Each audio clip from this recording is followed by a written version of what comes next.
Salam değerli izləyicilər. Mən Sevim. Bugün ofisdən məhsullarımı götürdüm. İstəyirəm ki, hansı məhsullar var və necə istifadə edirəm, onlar haqqında sizinlə danışaq.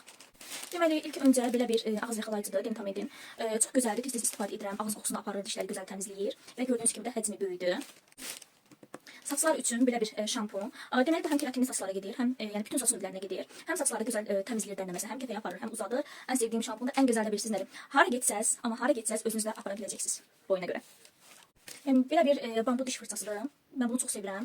Həqiqətən dişləri gözəl şəkildə təmizləyir. Tükcükləri görürsünüz, kömürlü tükcüklərdir.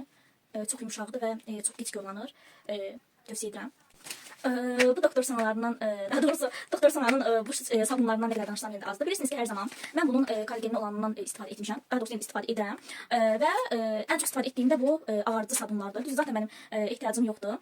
Amma həm qoxusu gözəldir, həm gözəl şəkildə dəri nəmləndirir, həm həcmi böyüdür. Çox möhtəşəmdir və inandırım sizi, bunu müştərilərim kim alıbsa mən həqiqətən də çox razı qalır. Dizdə, dirsəkdə, nə bilim, hər hansısa bir bölgəniz əgər qaraltı belə, necə deyim, varsa, yəni mütləq şəkildə deyərdim ki, istifadə edəsə həqiqətən də gözəl şəkildə ağardır və səpkilər də varsa dərinizdə, onlara aparır bu həqiqətən də. Çünki müalicəvi sabunlardır. Həm ağardır, həm səpkiləri aparır, həm dərini gözəl şəkildə nəmləndirir. Amma yenə də tövsiyə edirəm ki, buna baxmayaraq sabundur. Bundan sonra sabunu istifadə etdikdən sonra mütləq şəkildə nəmləndirici krem vurmağı unutmursunuz. Həm üzə, həm də bütün bədənə istifadə etmək olar.